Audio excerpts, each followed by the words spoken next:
Langley Chamber of Commerce.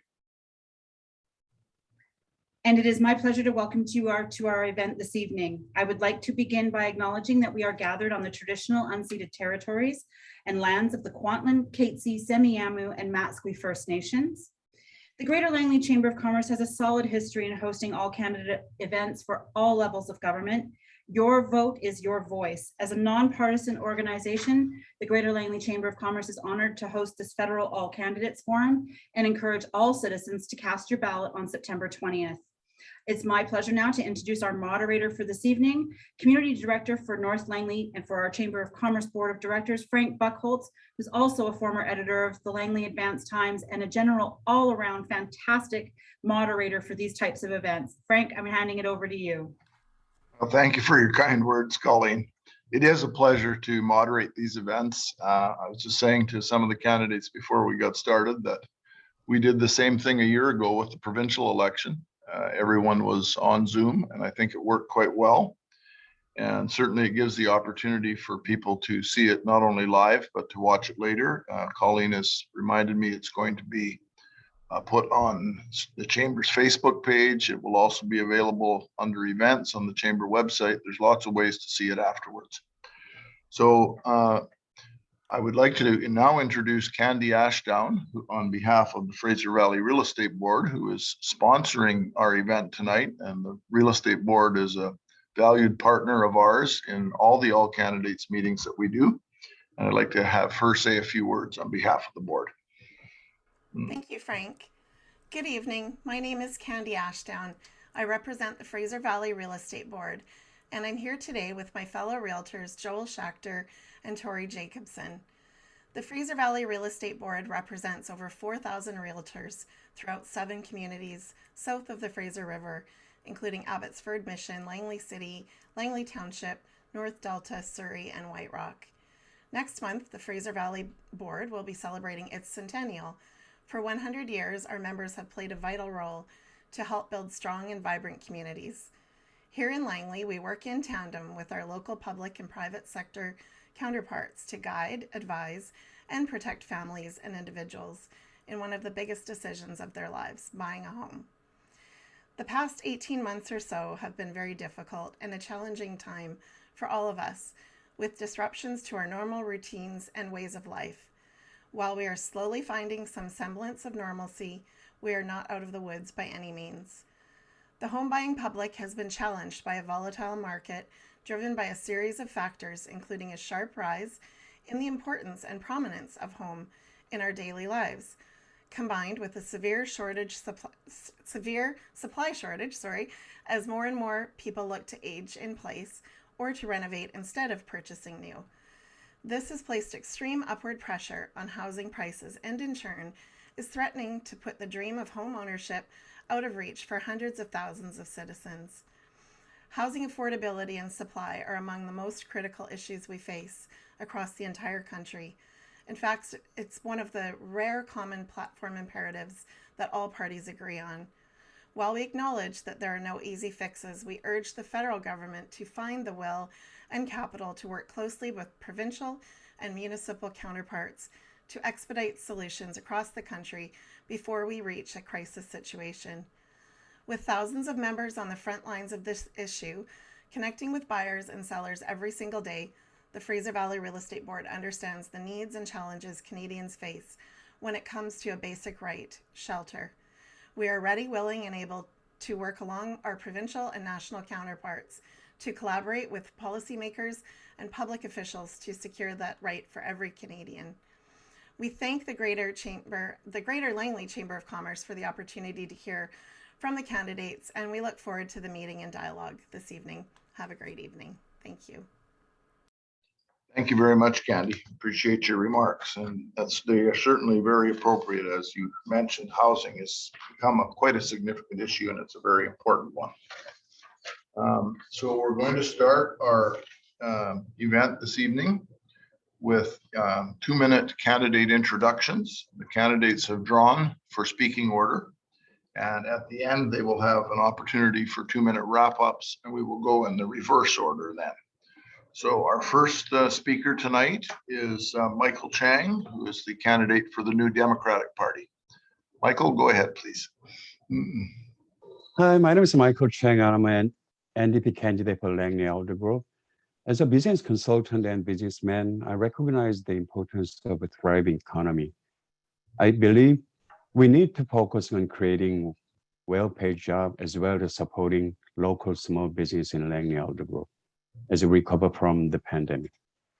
Of course, the pandemic also showed how important access to healthcare was. I care deeply about the health and well-being of our Langley-Aldergrove residents.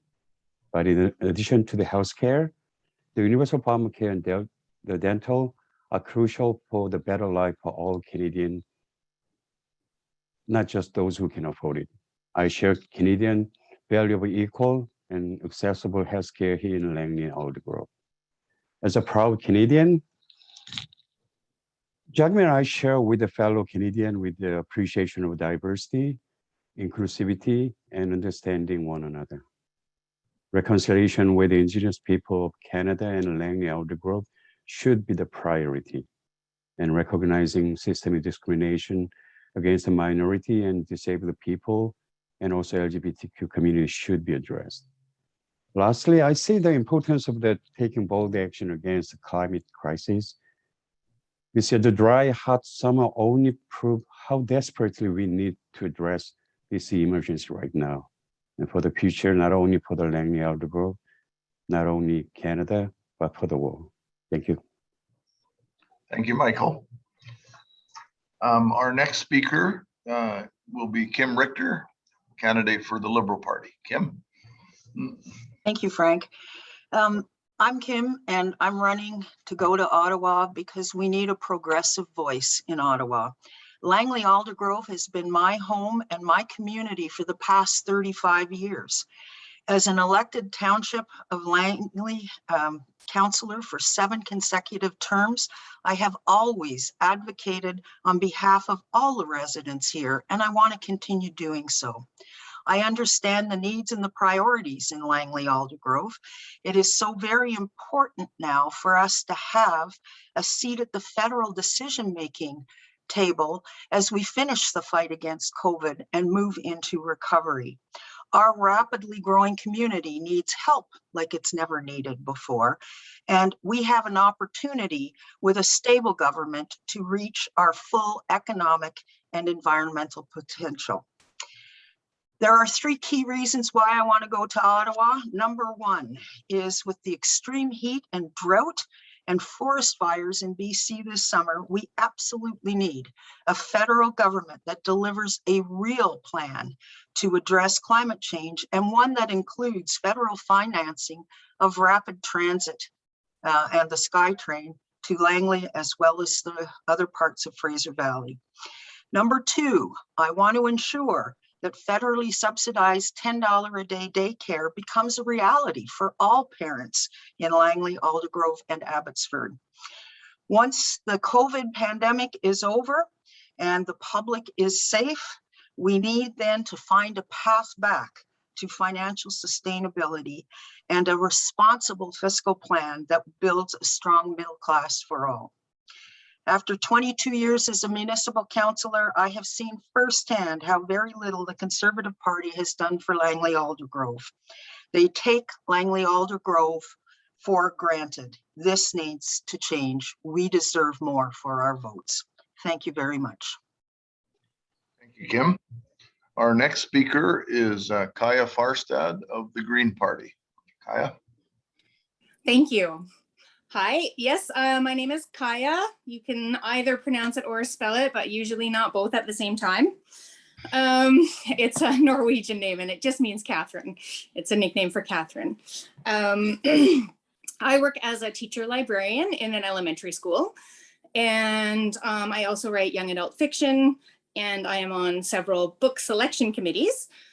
I do volunteer work with the Derby Reach and Bray Island Park Society.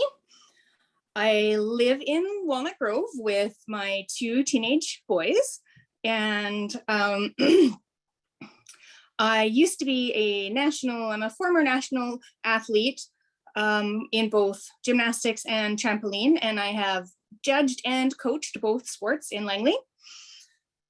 My priorities for our government are that we do more collaboration than we do competition. There's no point in having a party that represents maybe 40% of the voters get to decide 100% of the decisions without any other input. So I did actually help Ravi in the provincial election for the BC NDP get in 2 elections ago. And the second the NDP continued with Site C, I quit the party and moved to the Green Party. I don't understand why parties are continually allowed to run on platforms that they then do not enact. There doesn't seem to be a lot of accountability for our politicians. And there also doesn't seem to be a lot of working together. People need to be represented, not just the people who have a slight majority over other people, but everybody. So I definitely would like to get rid of first past the post. It's not a system that serves Canada economically or socially. Okay, your time is up, Kaija. I think Sumner has muted you. That's another thing about Zoom. Our final speaker in the introductions is Tako van Poptal of the Conservative Party. Tako. Good, thank you, Frank.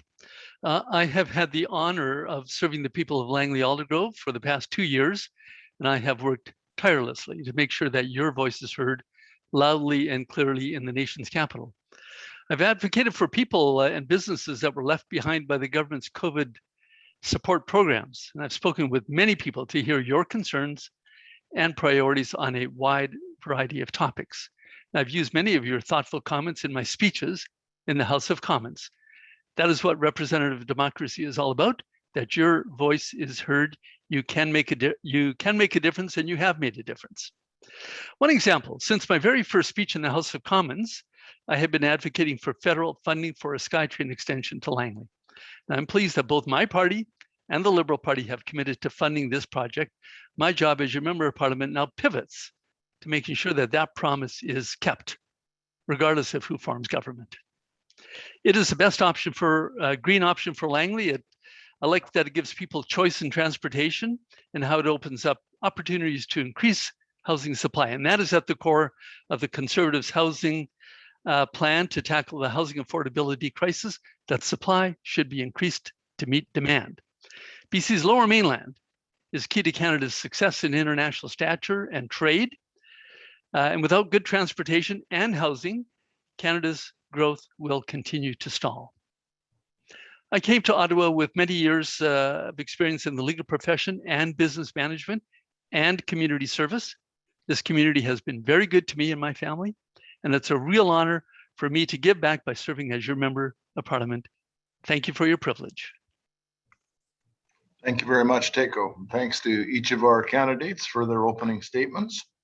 We're now going to move right into the questions. The first question I'm going to ask is one from the Fraser Valley Real Estate Board, and it's dealing with the subject of housing. As Candy mentioned earlier, that is a key issue in this election, and it's certainly a key issue, I think, to most people in this community. The Canada BC Expert Panel on the Future of Housing Supply and Affordability released their final report in June 2021. I'm going to assume that the candidates are all familiar with it. They may not be, but even if they're not, how would you work towards implementing the report's recommendations, such as making new infrastructure investments conditional on official community plans, zoning bylaws, and other local policies to allow for increased density in a mix of housing types? Would your government implement a national housing roundtable with all other levels of government, builders, real estate professionals, and civil organizations to address the housing challenges? So let's start with those issues, and I'm going to mix up the order of responses because that way I think everyone gets a chance to start or end. So our second speaker was Kim, so I'm going to ask Kim if she would respond to the question first. Yes, thank you, Frank. We have we've approved thousands of new units in Langley, but they're not being built. So I don't think the blame entirely rests on government shoulders for a lack of supply. It's very much, I think, also controlled by the developers who create the supply. In terms of what the federal Liberal government will do, the federal Liberals are committed to building, preserving, and revitalizing 1.4 million new homes by 2026. They're also very interested in seeing young people be able to get into the marketplace, and they're going to have a rent-to-own program so that young people can save while they are still renting. There will be a first-time home buyers increase up to $30,000. In addition, we will create a national home buyers bill of rights. And to Okay, well, that's your minute, Kim, and you will get a chance to get into some more of those things because I have several other housing questions that we will be addressing. Kaija, would you go next and answer the question about the roundtable and some of its recommendations? Absolutely. I definitely believe that there needs to be multi-level cooperation because the jurisdiction for different aspects lies with different levels of government. So there needs to be a lot of communication and collaboration. I also know that a lot of civil positions were added to the government to help soldiers returning from World War II, and that bureaucracy has really proliferated. So I don't know if you've ever tried to build something in Langley or any other municipality around here. It's just absolutely crazily backed up, and a lot of the things don't seem to make a lot of sense, and the municipality ignores its own rules when it's doing whatever it wants to do. So do I think there needs to be more cooperation? Absolutely. I also think there needs to be less bureaucracy. Thank you, Kaija. Let's go to Tako next. Okay, good. Thank you. Yes, indeed, Canada has a housing affordability crisis, and BC's Lower Mainland is ground zero. If a hypothetical young couple had decided a year ago to save up a little longer for their first down payment, today they are $100,000 further behind. It's just so frustrating. I've spoken to many young families and who are saying, you know, we're giving up hope, and I don't want that to happen. Homeownership is a big part of the Canadian dream, and I want to do whatever I can to make sure that that stays a reality. I'm very pleased that the Conservative Party recognizes exactly what the realtors are saying, and that is that we need to tie federal funding commitments to increased housing. And that I've advocated for that within my own party, and that has made it into the platform. I'm very pleased with that. Thank you. Thank you. And our next speaker on this question is Michael Chang of the NDP. Michael. Okay, I've been in Canada for about 15 years right now, and you know, the housing price has been crazy for the last 5 or 6 years. I think it's more problem with the young people who had a job in Canada is just couldn't afford any kind of a housing in this Metro Vancouver area. So I think, like Frank said, that we need to get around with all level of government and to try to get the idea how the house supply should be solved. And I think NDP has tried to create about 500,000 house unit for the quality of affordable housing, and also we need some the social nonprofit housing for. We should set up the first start funding for the first-time buyers. So we need to work together all together with the builders and each of the government because unless we have to find a way, our next generation is almost impossible to even own a house in where they live. Thank you. Okay, thank you very much, Michael. I'm going to switch topics right at the moment, but we are going to come back to a couple more housing questions. This is a very topical issue in British Columbia and across Canada. The provincial government today announced more details about vaccine passports. And so this question is, and it's a fairly simple one. I'll start with Kaija. Do you and your party support vaccine passports for large venues, for travel, and for non-essential service? So we'll start with Kaija. Okay. Sorry, I've been checking to unmute myself, but you guys are doing that. That's fabulous. Thank you. Yeah. I know this is a really contentious issue right now, which I don't understand because vaccine passports used to be normal. It's only been a few decades that we haven't had them. So I'm not really sure where all of the contention and concern comes from. I have to say that I received the Green Party platform only a few minutes ago, so I can't tell you for the party. Do I support it? I do, but I also believe that people who legitimately cannot get the vaccine, whose health is compromised, need to be accommodated by whatever system that we have so that their rights are not taken away from them simply because of a health problem or a disability or something else. Thank you, Kaija. Tako. Good, thank you. Yes, we're advocating for everybody getting vaccinated. We think that it's that vaccines are safe and an effective tool against COVID-19, and we're very encouraged that 75 to 80% of Canadians are now fully vaccinated. And Erin O'Toole has said that we're going to push to get that to 90%. That apparently is the magic mark for herd immunity. It's really tempting to step into the fray on this, but it's a provincial matter. Dr. Bonnie Henry works for the province. We're going to defer to her. But there are some things that fall under federal jurisdiction, of course, ports of entry, international travel, and Conservatives support the requirement to provide proof of vaccine or a recent negative test or a passive rapid test before getting on a bus or a train or plane for international travel. Thank you. Thank you. Michael. Okay. Yes, we support the vaccine passport. I think federal NDP is trying to pushing for the national COVID-19 vaccine passport instead of the province using different system. I think this will be much more efficient than different provinces all having different own system. So we advocate for everyone to get vaccinated, and of course, the exception for those with some medical exemption. Yep. Thank you, Michael. And Kim. Yes, we support vaccination and we support a vaccine passport.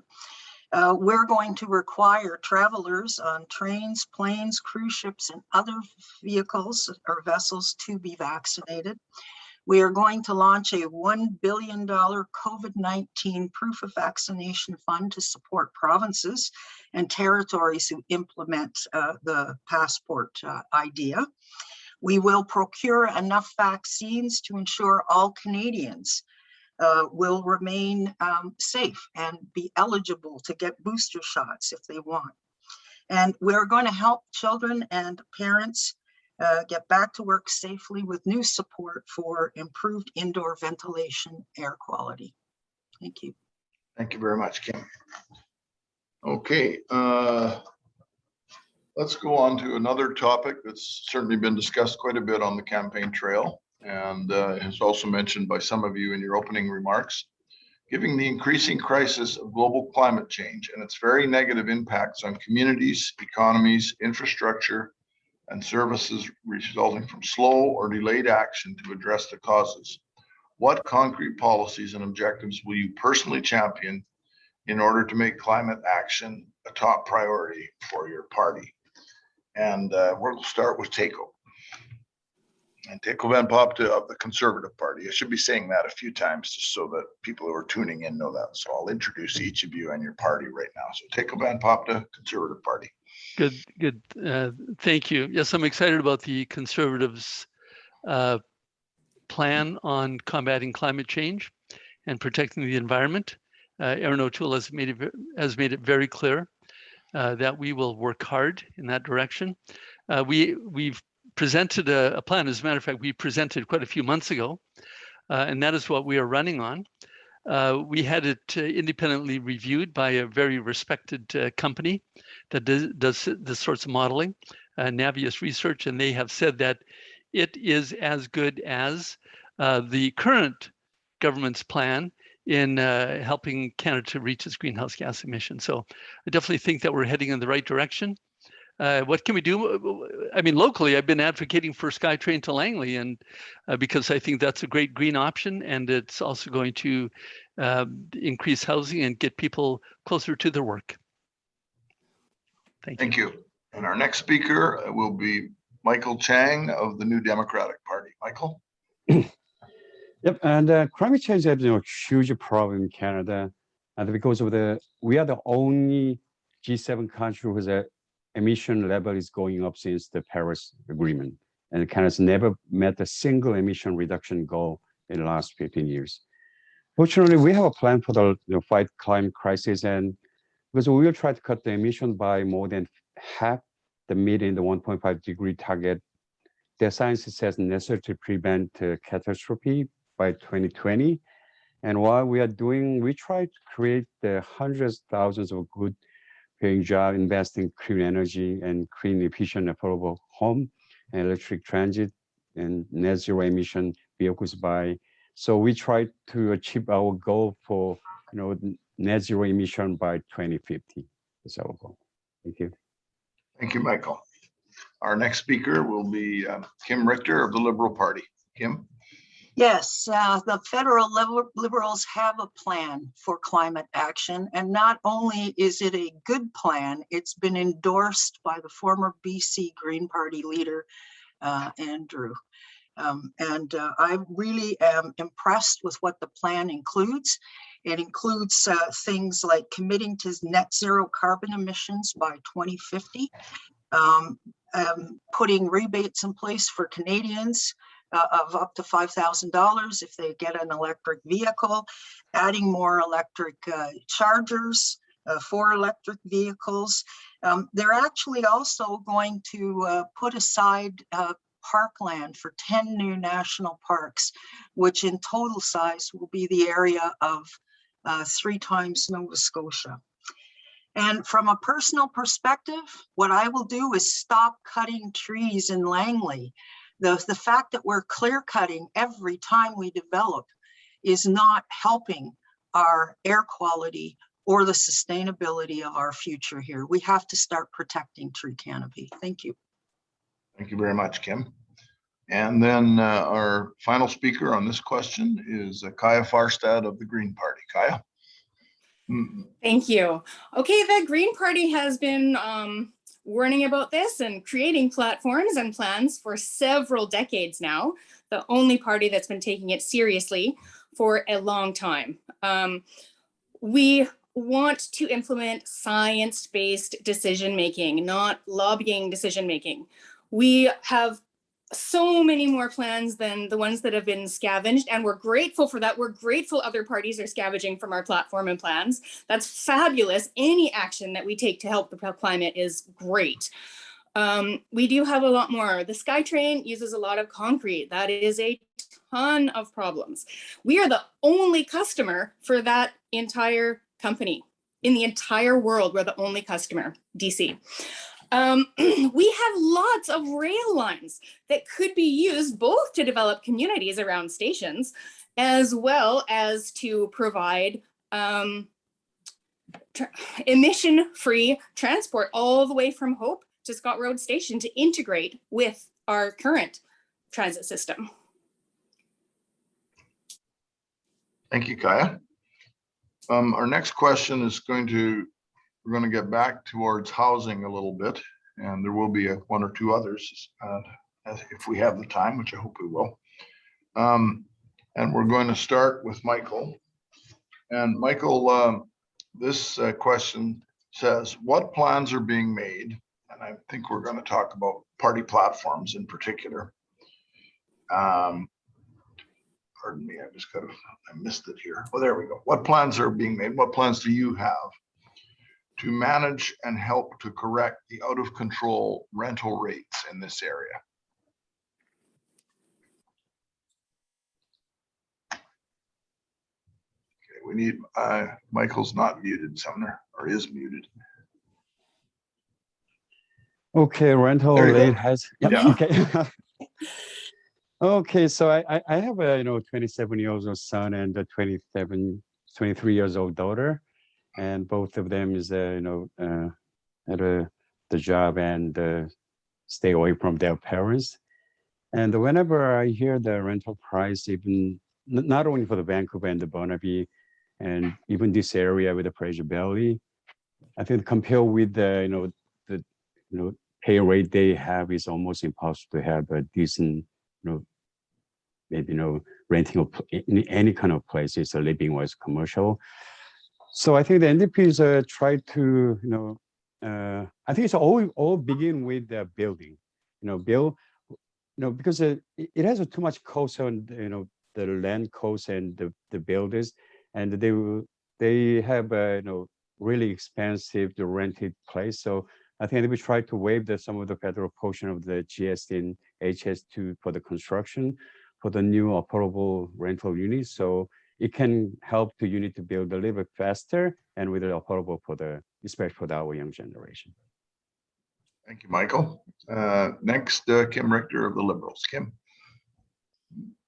Yes, as I had mentioned earlier, the federal Liberals want to invest in 1.4 million new homes. Some of those will be rental units. And they will also work to ensure that there are rent-to-own programs to increase the supply of affordability for young Canadians in particular. Young Canadians aren't looking for a handout, they're just looking for a fair chance. Okay, thank you. Kaija Farstad of the Green Party. I think that the biggest problem is that we live in a society that values wealth and power above all else. So there is no incentive for people to provide reasonable housing at the level that it is needed. And the Green Party has a very different approach to this. And part of it is community planning around ways to integrate the ecosystem, so that people will be both healthier, housed, and, judging from traffic jams, happier. Okay, thank you. And then Tako van Poptal of the Conservative Party. Good, thank you, Frank. So the housing affordability crisis that we're facing affects not just home ownership, but rental homes as well. As the price of one goes up, the price of the other goes up. One very clear thing that Conservatives are going to do is we're going to restrict the ability of foreigners to be able to buy residential homes in Canada. To many foreign investors, Canadian real estate is seen as a really good, safe investment. But to Canadians, it is their homes. And so we're going to say Canadian homes for Canadian people. But we love foreign investment, but we're going to encourage foreign investors to put money into purpose-built rental housing. We're also going to encourage rental housing to be replenished. So when a building is sold, then there's a capital gain exemption, as long as that money, then the sale proceeds, then again are deposited into purpose-built rental housing. And in that way, we think we will increase the rental stock. Thanks. Thank you. Okay. Our next question is dealing with an issue which has been very much in the news since June, when the nation, and I think much of the world, was horrified by the news that there were 215 children lying in unmarked graves outside the former Kamloops Indian Residential School. And I think some of the recommendations from the Truth and Reconciliation Commission, which was headed by former Justice Murray Sinclair, more attention is being paid to those. One of those recommendations was to do with a National Indigenous Peoples Day. And the question here is, if you are elected, would you support or bring in legislation that would make the National Indigenous Peoples Day a statutory holiday, not just for federal employees? Okay, and I believe the first question last time went to Michael, so we're going to start with Kim Richter of the Liberal Party. Kim. Okay, actually, they've declared September 30th as a National Day of Truth and Reconciliation. It's a provincial statutory holiday, which the federal government will be following suit on. I think that this is a really important part of truth and reconciliation. but I also think confronting the whole issue of the history of the residential schools is something that we have to deal with as well. And we need to work and try to understand our First Nations more than we have in the past.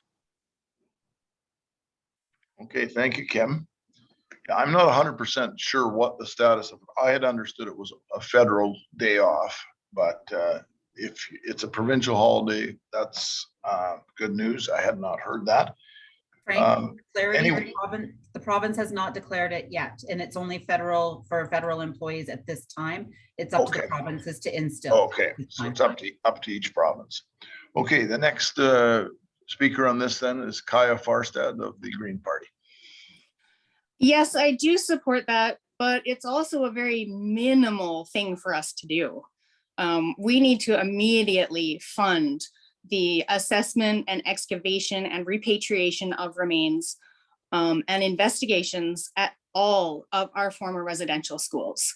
It shouldn't be the First Nations communities that have to fundraise to try to discover what's happened to their missing children. That's absolutely horrifying that that's how it's come about. Sorry, I had some First Nations brothers and sisters, foster brothers and sisters when I was growing up. And so that is something that is very close to me. Educators are doing a fabulous job of teaching kids what did happen at an age appropriate level and what lessons we need to draw from it, but immediately implementing the UNDRIP recommendations and not prioritizing things like giving billions of our tax dollars to pipelines, but instead bringing clean water to our First Nations communities. Those are things that actually have to be done. Okay, thank you, Kaija. Next respondent to the question is Tako van Poptal of the Conservative Party. Good, thank you, Frank. Yes, we were all shocked to hear that news coming out of Kamloops. Very shortly thereafter, I was able to visit with Chief Marilyn Gabriel of the Kwantlen First Nations in Fort Langley on McMillan Island, and I met with her and the elders and the whole community and a number of residential school survivors, not from Kamloops, but other schools. And I heard heartbreaking stories. The pain is real, it's fresh, the memories are fresh, and anger is just beneath the surface. And we really do need to do something. We would recommend the Truth and Reconciliation calls to action relating to unmarked burial sites. But the sad thing, Frank, is that this isn't even news. This came out with the Truth and Reconciliation report 5 years ago, 6 years ago, and there's been inaction until now, until it's become a media story. That's really sad. We will implement those recommendations. Okay, and our final candidate to respond to this question is Michael Chang of the New Democrats. Michael? Okay, yes, most definitely. The news uncovering of the bodies was truly horrifying. And I just couldn't believe what I heard from the news that day. And it shows a failure of the government in the past, and it needs to be addressed right now. And I believe it is just start of the First Nation, Inuit and the Métis people. And NDP consider the reconciliation with the Indigenous people. And I think that, Indigenous people's day should be not by the federal employees, it should be, for all people to remember. And we need to spend the $1 million fight the First Nation kissing code.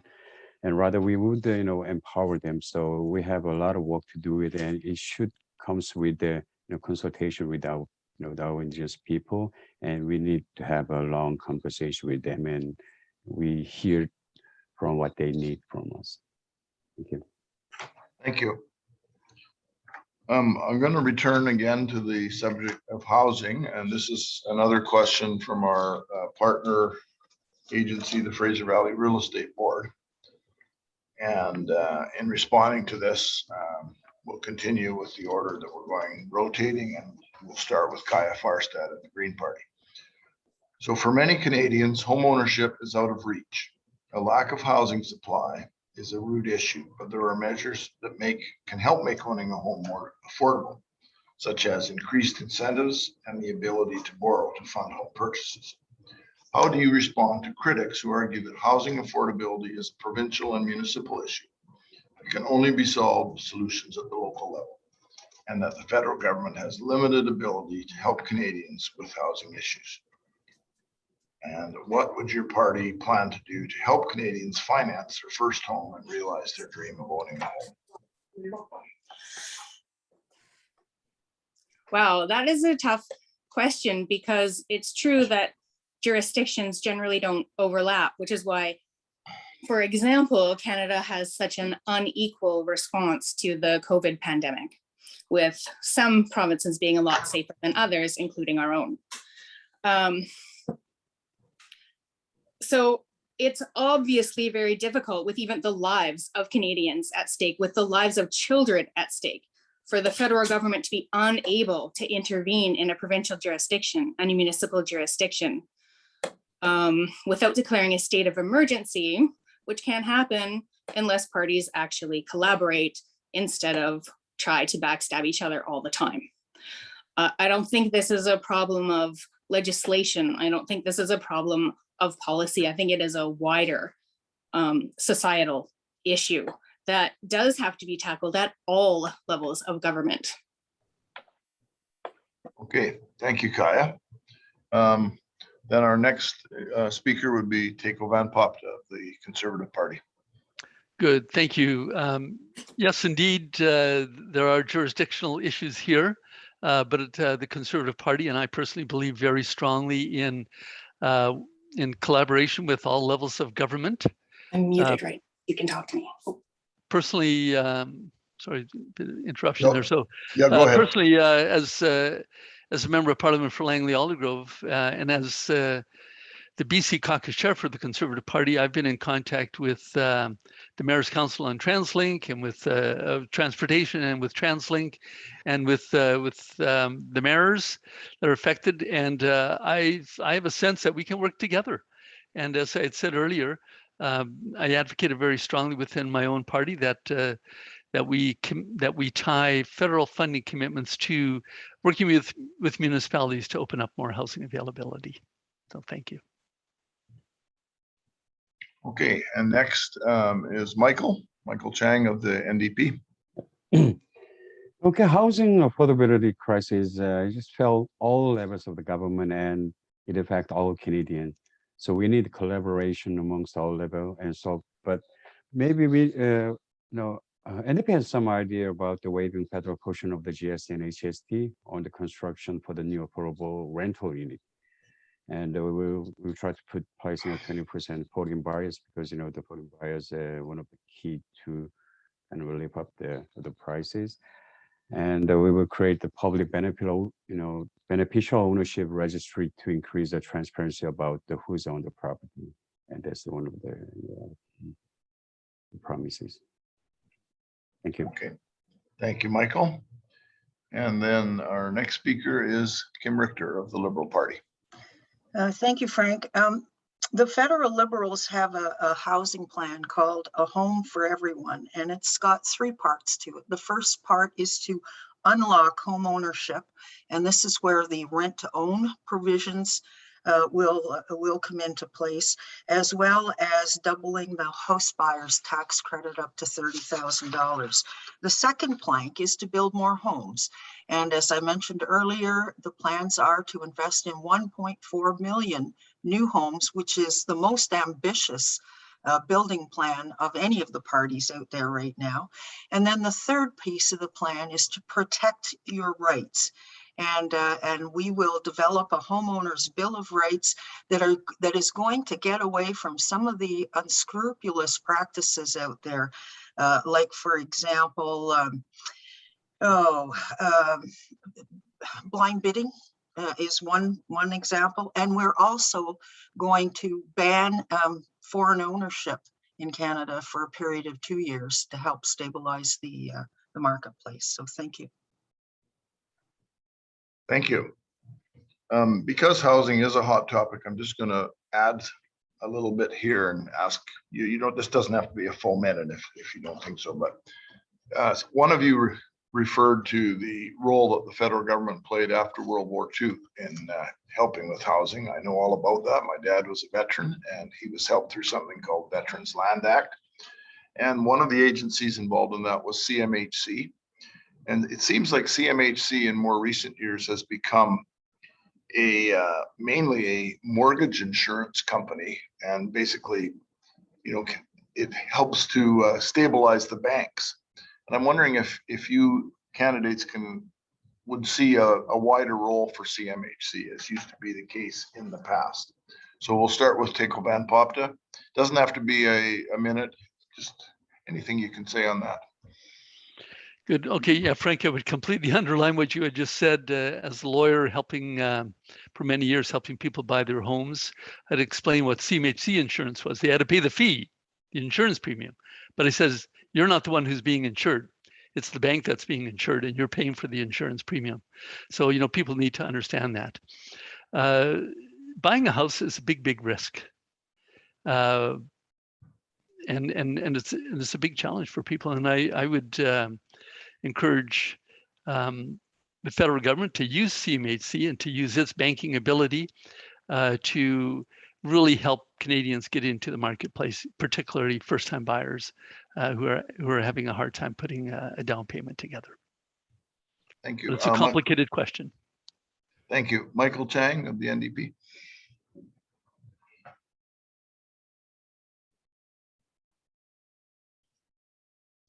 Michael's still muted, Sumner.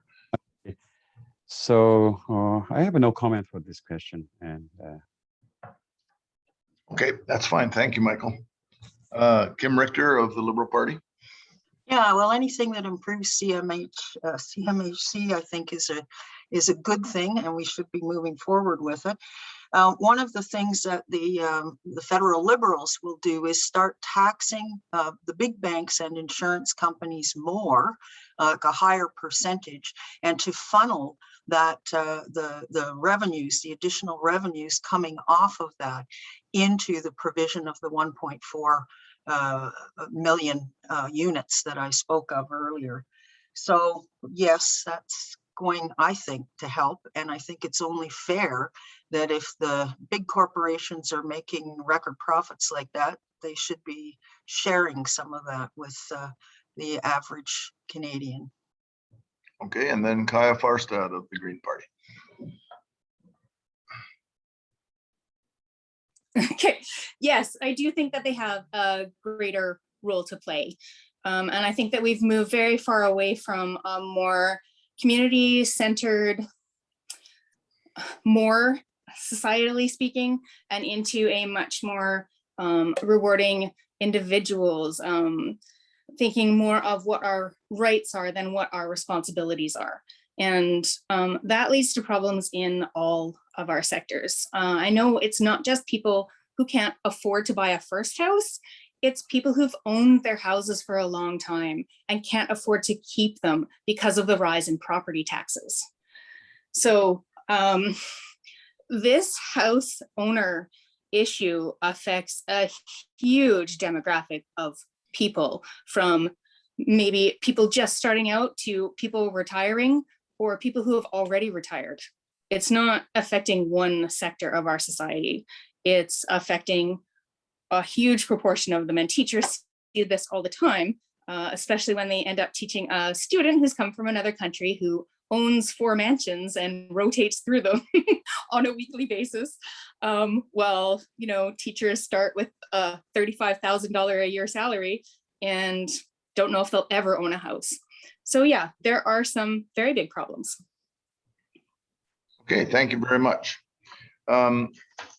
Another issue that's come up quite a bit on the campaign trail, and certainly in society at large in the last few months, and I think it's at least partly related to COVID, is we've seen a sharp increase in food prices, and the supply chain of all kinds of things has been disrupted.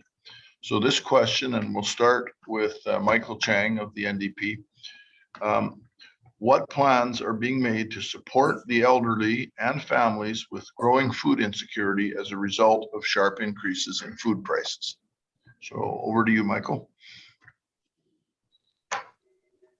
Okay, so I think since the pandemic started in last April, about 18 months, I think, not only for the housing, but the food price has been increased more than 25% in some sense, and there, food for the restaurant and even for all the food in groceries is increased. So I think that we need to put the budget into some of the vulnerable population, with the care home and our senior who living in the senior housing and living by yourself as a special benefit for just try to make sure they put the food on the table. And I think the NDP has a platform to put aside some of that the money has to go with the senior and the senior housing. Thank you, Michael. Kim Richter of the Liberal Party. Yeah, that's a very good question. I think that it's the disruption to the supply chain that's causing the increases that we're seeing now, but that disruption isn't going to be there forever. And once we bounce back or come back from COVID, we should see more stabilization. In terms of seniors, the OAS has been increased. And one thing that's often overlooked, which is such a big selling point for me, is the $10 a day childcare. Like when my children were young, my entire salary went to pay for their daycare. If I had $10 a day daycare, then think of how much more disposable income I would have to put back into the economy. So the $10 a day daycare, which is going to be achieved 50% by next year, and within 5 years, it'll be down to $10, is going to be a huge benefit for affordability amongst particularly young families. Thank you. Thank you. Kaija, Farstad of the Green Party. Okay, food prices and supply chain goes back to Canada being a huge landmass with a very small population. And Canada is consistently among the top 5 per capita polluters in the entire world because we send our garbage to places nobody goes to in here. Unfortunately, a lot of those places used to be First Nations reserves, and there is toxic waste buried near and on them simply because they weren't able to object. We are flooding the best arable land in central BC with the Site C Dam. We are not addressing the climate crisis in any meaningful way at any level of government. And these are the things that are affecting the food prices and the supply chain. We have mismanaged and manipulated the ALR for decades for personal profit. My grandfather spent 40 years mapping the soils of British Columbia and was a driving force behind the ALR.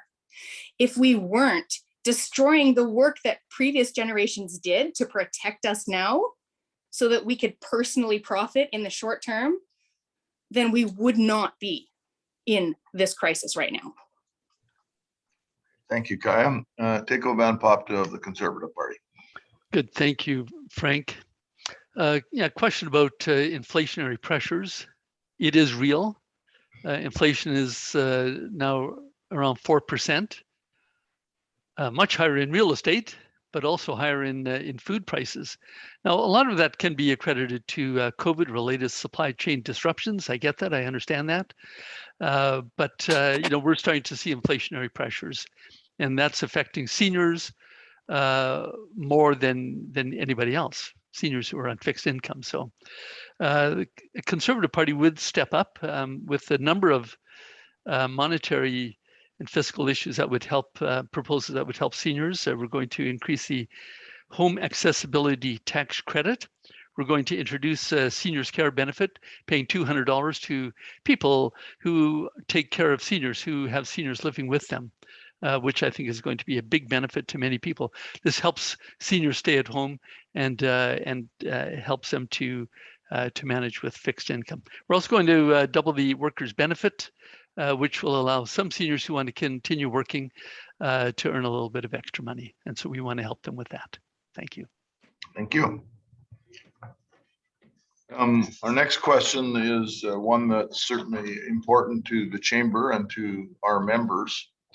And during the COVID pandemic, the federal government rolled out some supports for businesses, notably the wage subsidy and the rent subsidy.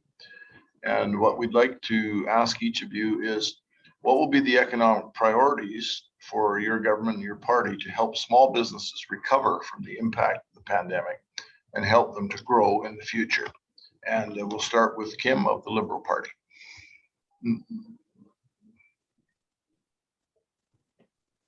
Yes, these programs are going to continue on for a bit longer, and certainly the federal Liberals are very much committed to small businesses, because small businesses create jobs. And if we can help them create those jobs, we're going to be in a much better position. And overall, of all the jobs lost across Canada when COVID hit, we're actually at a 92% recovery rate of those jobs because of the programs to support businesses. So the Liberal government wants to help people, and it's helping people that is the most important thing for us. Thank you. Thank you, Kim. Next speaker, Kaija Farstad of the Green Party. The Green Party supports a universal basic income, which is much cheaper than all of the social programs that are currently being administered. And also to include pharmacare into our healthcare system, which will save businesses who are providing benefits, which, please God, let it be all of the businesses, to their employees. It's, again, I really feel that this is an issue of societal mores. Where do we really want to go? The richest people aren't actually happy. We have tons of space. We reward people for, I have to say, I was so disappointed when my son in grade 4 came home and said, "Mom, teachers lie." And I said, "What do you mean?" And he said, "They say that if you work hard and help others and try to behave, then you will succeed. But actually, it's the people who do the opposite that succeed." And that's what our kids see. That's what our kids see in our media. That's what our kids see in our politicians. That's what our kids see in our celebrities. And if we don't find a way to show everybody that that's not what we stand for, we are going to continue to struggle with these crises of food and climate, of livability, of health. Okay, thank you, Kaija. Next speaker is Tako van Poptal of the Conservative Party. Good. Thank you, Frank. As a member of Parliament for Langley-Aldergrove, through the COVID crisis, I've had the privilege, and I do call it a privilege, although it's also a very big challenge, of helping many of my constituents, business owners, through the earlier permutations of the COVID response program. Some of them were not very good. And a lot of people were, just fell through the cracks. People who needed support. And I'm happy to say that I, together with a number of my other Conservative colleagues, and I will give credit to the NDP as well, stood up and spoke up and challenged the government side of the House to improve the programs. And I'm not going to take credit all for on my own, but some of the examples that I raised about businesses in Langley made a difference, and I'm very pleased with that. We all want to get back to work, but I talked to so many businesses today that can't get their workers back. Conservatives have a plan to get 1 million people back to work in very short order. Thank you. Thank you, Tako. And Michael Chang of the NDP. Yeah, and it was a keep just helping our workers, and our plan is including the main our small business, and we try to hold their workforce by make sure wage subsidy program continue until the pandemic is over, and keep paying their rent and invest their business by making sure rent subsidy program and the business loan program continued until the pandemic is over. And just wanna get people back to work by putting place in maybe hiring bonus to pay and employ portion of the EINCC people new and rehire the staff as well. So that's my answer. Thank you. Okay, our next question, and this one starts with Kaija. Given the continuing complications that Canada is having with China, and I think the questioner, I'm sure, is thinking specifically of the two Michaels who have been held in jail, solitary in China. What would your government strategy be to conduct trade relations within the Asia Pacific region? Are you seeking to normalize relations with China or look for some trade options elsewhere? So let's start with Kaija and her friendly dog who's there helping her. Yeah. Yeah, I'm sorry. He wants attention. Okay.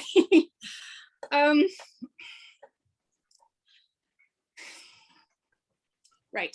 All right. I spent 2 weeks in China a couple of years ago teaching, and it was very interesting. I'd had absolutely no interest in China prior to that.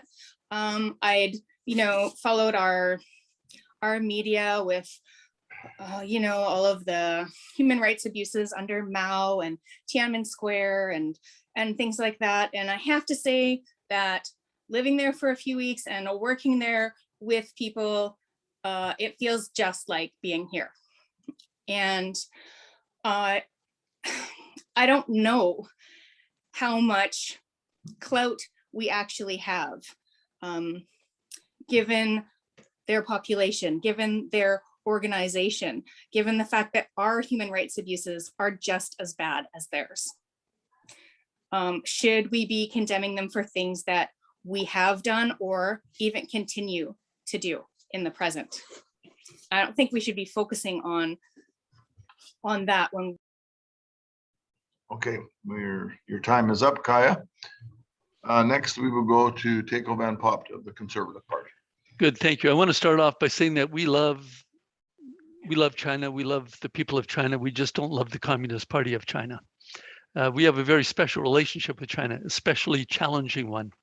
And I'm very pleased that Mr. O'Toole, before he was the leader of the party, he was the Shadow Minister for Foreign Affairs, introduced a motion to create a special committee to deal with Canada-China relations. It's a minority house, and with the support of the NDP and the Bloc Québécois and the Green Party too, I think we got that motion put through. The Liberals opposed it. But that committee has been doing really, really good work. Trading with China, yes, they're a big trading partner, and I hope that continues. But I think that we have to treat China with a good degree of skepticism, particularly when we see them stealing our intellectual property assets. That is unacceptable. And there is things that we can do about that. We need to develop our own innovation industries, protect our own intellectual property, and not just allow it to walk out the back door to either Chinese companies, state-owned enterprises, or other countries. Thank you. Michael Chang of the NDP. Michael. Okay. I think that dealing with China is, like Mr. Van Poptal said, I love Chinese people. I have so many Chinese friends as well. But for the, the political, the issue we have between two countries, we need to focus on working with the, not only by us, but, collaboration with some other countries as well. And we want to maybe, diversify some of our own trade with the, China is one of the biggest trading partner with Canada. And in the long term, they are the main, really big part of our trading, but we have to diversify some of the, our own trade with some of the Asian countries, some of the other countries as well. So we want to, improve our global health and promote the human rights globally. And that's it's not easy job in any country to, deal with the both sides, because we look at the China as a good side and not so. So I think if we want to stand for the Chinese as a strong, the Koreans, strategy too, and there was a need to call out, especially for the human rights, which commit, for their government, we have to do something. Thank you. Thank you, Michael. And Kim Richter of the Liberal Party. Well, China is the second largest economy in the world. We can't just cut them off. we have to be able to, for the sake of our own economy, to continue to have positive relationships with them. I feel, though, that we really need to rely on diplomatic channels, as we have been doing, in order to try to affect change. Okay, thank you very much for your answers there. We've got about roughly 15 minutes left for questions, so we probably should be able to get through about 3 more at least. And the first one I would like to ask, and we will be starting with Tako van Poptal of the Conservative Party, is this is something that chambers of commerce across Canada have been bringing up for years, and in particular, I know this came up a lot when the current federal government introduced changes to small business taxation, which I believe happened in 2017. Would you support a thorough review of Canada's taxation structure with the goal of making it easier to understand and more efficient? And I'm just going to add a little bit to that. Way back when, in the early 1970s, we had a royal commission called the Carter Commission.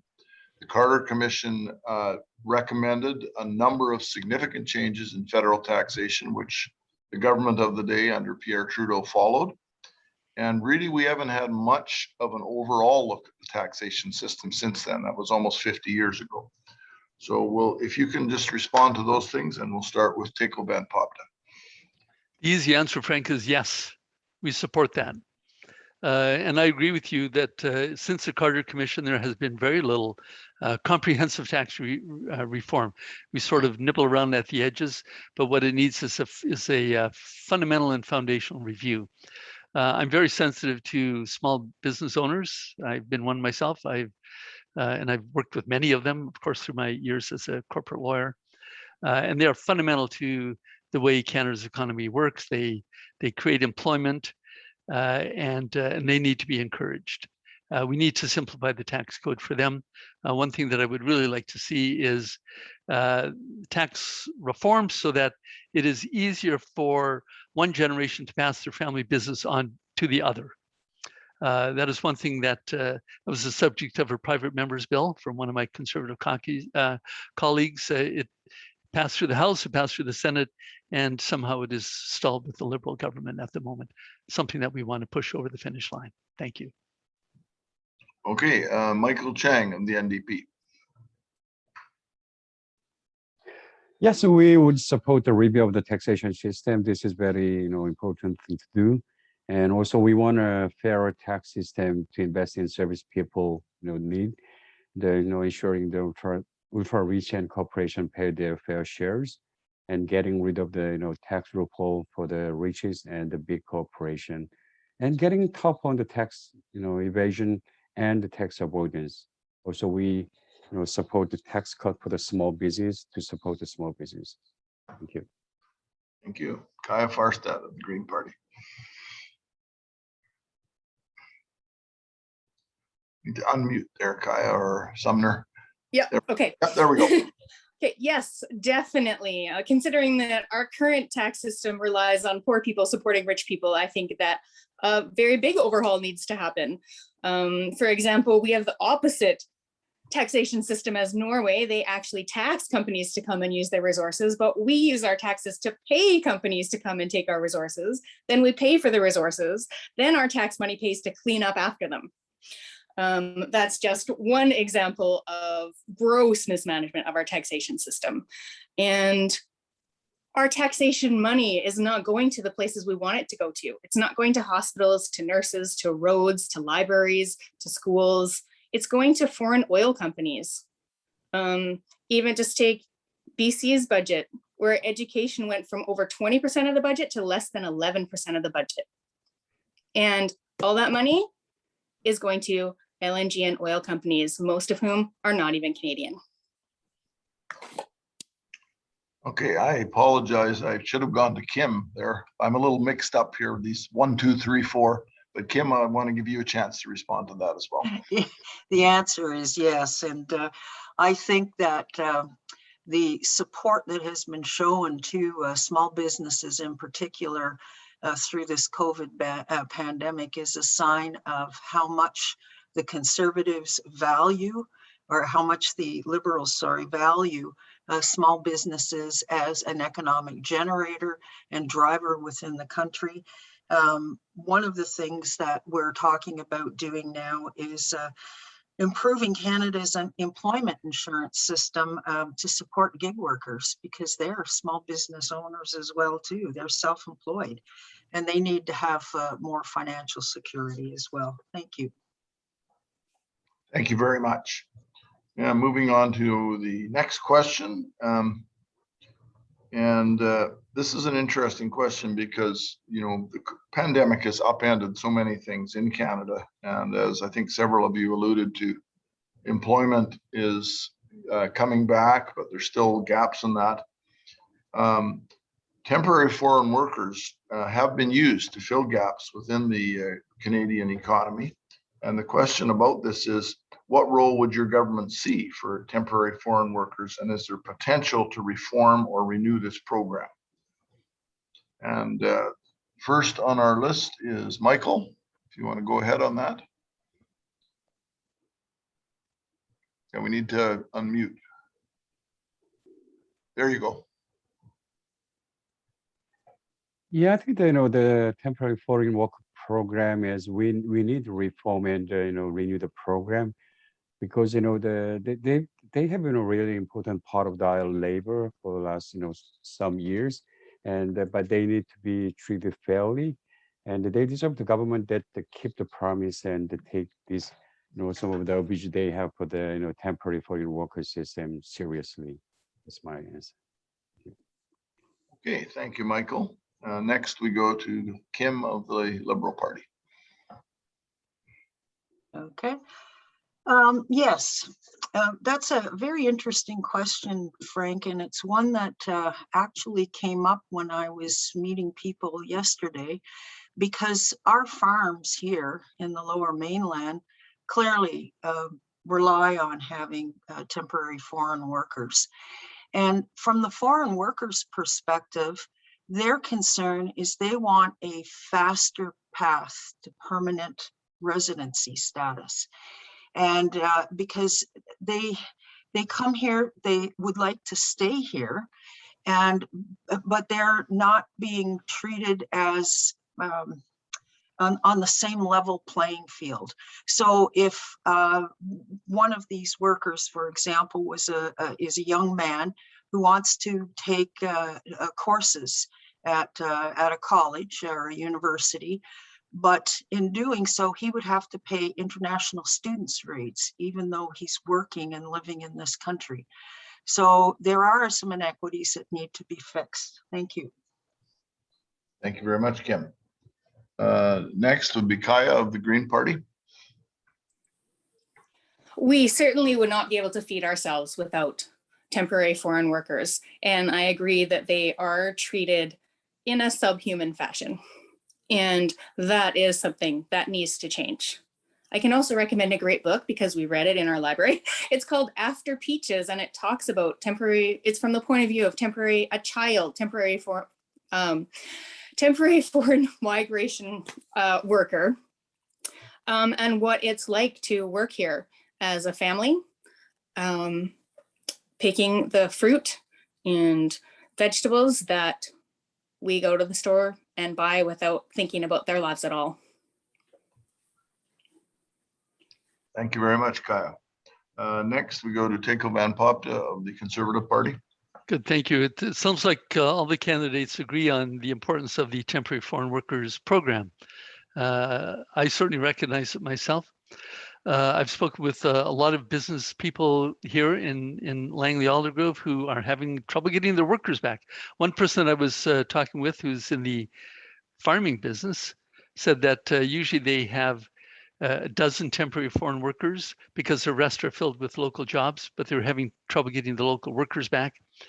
So next year they're going to increase that to 24 temporary foreign workers if they can. So fundamental to particularly some businesses and some industries. I would love to see see more immigration. I know we open our doors to roughly 400,000 new immigrants every year, and I would love to see reform in the temporary foreign workers program to maybe incorporate that. So thank you. Thank you very much. I believe we're going to have time for one final question here. I'm sorry we didn't get to every last one, but we did cover quite a few of them off. So thank you all for your answers to those. If you are elected, what will you as an MP and what would your party do to amend the Federal Species at Risk Act to include socioeconomic impacts and risk assessments, including a robust consultation period with the local business community? And I believe the first on our list this time is Kim Richter of the Liberal Party. So we'll start with you, Kim. Frank, I'm sorry, I didn't really understand that question. Could you repeat it? I'd be happy to. If you're elected as an MP or your party, what would your government do or your party do to amend the Federal Species at Risk Act to include the socioeconomic impacts and risk assessments from decisions that are made, including a robust consultation period with the local business community? And I'm assuming this question is relating to issues that come up when there's a species at risk in perhaps an area for it to be developed, or in a area where development has been halted because of this. And obviously the federal government plays a key role because that is an act which is under their jurisdiction. Yeah, well, we also have a planet that needs to be protected and species that are dying off because of climate change. So I'm unsure how to answer this question completely. Species at risk in my mind is not in the same category as developers. Yeah, no, that's a fair answer, Kim. And I'm sorry I can't give you more detail. I'm giving from the list that I've got here, but okay. Certainly if any of you want to follow up more, I'm sure Colleen would be able to provide more background as to where this question has come from. Okay, next, let's go to Tako Poptal of the Conservative Party. Well, thank you, Frank. I have to acknowledge that I'm not that familiar with the legislation, but our platform talks a lot about conservation of wildlife and wetlands and rivers, and certainly species would fall within that broader interest. So yeah, absolutely. I'm eager to learn more about it, and consultation, of course. We always consult with experts in the fields. I'm thinking of fisheries, for example, something that I do know a little bit about. We're always consulting with people in the trades, people in the industry, processors, experts, scientists, and that's the way to go forward. Science-based decision making. Thank you. Thank you. And again, I've got my order mixed up. Kaija Farstad of the Green Party. Please go ahead on this one. I know. I'm like, you're not going to ask me the environment question? Okay. Yeah. All right. There are so many things that we can do, from fostering Indigenous First Nations stewardship programs in those areas, from using the resources that we have. Hunting associations are very strong advocates of conservation, from eliminating our population culls of predators predators, the ones that aren't human anyway, because they don't have the effect that the government is looking for. So for example, when we're shooting all those wolves from the air, it's not actually helping the caribou herds because they're being decreased because of humans, not because of wolves. So there are a lot of things to do, from integrating those, wildlife overpasses or underpasses so that fewer animals are killed on our roads, to integrating native species into our building developments so that our ecosystems right around us are healthier. There are so many things that we can do. Okay, thank you very much. And Michael Chang of the NDP Party. Let's unmute Michael, and then we'll get your response. There you go. Yep. I think first of all, we should be the friend of the nature, and we should commit to protect the ecosystem and the biodiversity by, protect at least 30 or 40% our land and the fresh water and ocean by 2030. And for nature, we need to try to minimize our intervene with our wildlife, and we have to protect, and because we have to give them a barrier to they can actually survive. And that's the way we will try to support the remediation of the for the nature in itself, and try to minimize our interaction with the human. And the federal government has to find a way to protect the nature the way it is. And that's my answer. Thank you. Thank you very much. And I realized that question had a few challenges, and I was just thinking as I was listening to your responses. I recently came across a fascinating article on the Vancouver Island marmot, which is one of the most endangered species in the country. And I think for any one of you, if you want to do a little more research or find out a bit more after the election and you've knocked on all the doors, or to any of our audience, I would recommend this article. It's in the Narwhal. It's by Sarah Cox, and it's about the Vancouver Island marmot, and it really goes into great detail about species at risk and how they can be helped, and also how challenging it is to help them. Anyway, I would like to now go to the final part of our program, which is the 2-minute wrap-up remarks. Each of you have had many questions. These have come from the Fraser Valley Real Estate Board, from the Chamber, from our members. You're in the midst of the campaign. It's not, I think, a little over half over. Election day is September 20th. So we're going to give each of you 2 minutes to sum up, and we're going to go in reverse order. So we're going to start with Tako van Popta of the Conservative Party. Tako. Good. Thank you, Frank. And thank you, Colleen, for hosting us. I've really enjoyed it. And the work that you do is so important. Every day during this campaign, we, the Conservatives, have announced a policy from our detailed Canada Recovery Plan, which we released on day 2 of the campaign.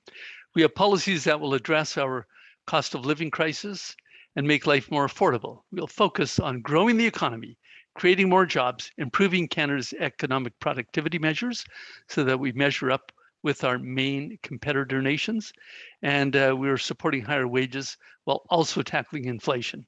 Now compare that to the Liberals' track record of the past 6 years, a housing affordability crisis, inflation at its highest level in 10 years, a $1.2 trillion debt with no plans ever to tackle that problem, and a prime minister that admits that he doesn't pay much attention to monetary policy. Well, excuse me, that's a big part of the prime minister's job. And if you're not interested in that, please step aside for somebody who is. Sadly, every day of this election, we have seen reports of a Liberal campaign trying to create wedge issues, attempting to divide Canada. They pit people against each other, hoping to divide and conquer. Well, the job of the prime minister is to unite Canada. And I know that Mr. O'Toole's #1 priority will be to bring our country together and to deliver the recovery we need for the economy, for our businesses and workers, for mental health, for Canadians from all walks of life. We will be the party that stands for a strong and united Canada. We will get to work right from day 1. Now is the time for change. It's time for Canada's recovery plan. On September 20th, please vote Conservative to secure the future. Thank you. Thank you very much, Tako. Our next speaker for closing remarks will be Kaija Farstad, who is representing the Green Party. Kaija. Thank you. I would like to take this time to direct everybody to the greenparty.ca, where you can download the entire platform. Unfortunately, it was only made available today, so I was not able to get to it in time for this debate, but I know we have another one on the 10th. My priorities are to have collaboration, not domination. And I think that's what everybody is afraid of with the Conservative Party. We need to collaborate. We need to hear everybody's voices, not make our voices the loudest voice so that other people can't be heard. It's imperative that we retrain our energy sector as quickly as possible. Canada is decades behind on the energy and economy of the future. And that cannot be allowed to continue. Neither, of course, can us, destroying the entire planet and taking every other species out with us. If it was just us, I might say, well, we kind of deserve it, but it's not just us. So we have to do better. We have to do better. And also, Tako, I'm really sorry for that inadvertent interruption earlier. Just grateful that none of us has like one of those cat filters or anything. We're struggling with all the technology. All right, and that is it. I mean, listen to everybody, talk to everybody. Everybody needs to participate. Thank you very much, Kaija. Our next speaker in our closing remarks is Kim Richter, candidate for the Liberal Party. Kim. Thank you. I'm running to be your progressive voice in Ottawa because I actually want to do something on key issues, and I want to do things for our communities. And we need a progressive voice in Ottawa who represents everybody, all communities, all walks of life. The top 5 reasons to vote Liberal for a new progressive MP for Langley-Aldergrove and Abbotsford are: number 1, we need to finish the fight against COVID. It's not done yet. Number 2, we need to ensure that everyone has an affordable home with more support for first-time buyers. Number 3, we need $10 a day childcare, so to make life more affordable for young families. Number 4, we need a commitment to public health care and more doctors and nurses. A Liberal government is going to hire 7,500 new doctors and nurses. And number 5, we need a plan for urgent action on climate change and create green jobs. So on September 20th, please vote for a progressive Canada and a progressive Langley-Aldergrove. And I respectfully ask for your vote. Thank you. Thank you, Kim. And closing our remarks with his closing remarks is Michael Chang, who is representing the New Democratic Party. Thanks for Frank and Colin for hosting this wonderful event. And I'm the first one to start and the first one to finish up. And I envision, progress of Canada and Langley-Aldergrove, and I believe in improving a local economy of the Langley-Aldergrove with the creating more high-paying jobs and supporting our local small business, and implementing the universal pharmacare and dental care, for the health and the well-being of all our, Canadians. And celebrating diversity with the reconciliation of the addressing systemic discrimination, and take a strong and bold action for the climate crisis. And once again, my name is Michael, and I'm a UNDP candidate, and we will work together to make the real change happen, and so we can improve life for all Canadians. Thank you.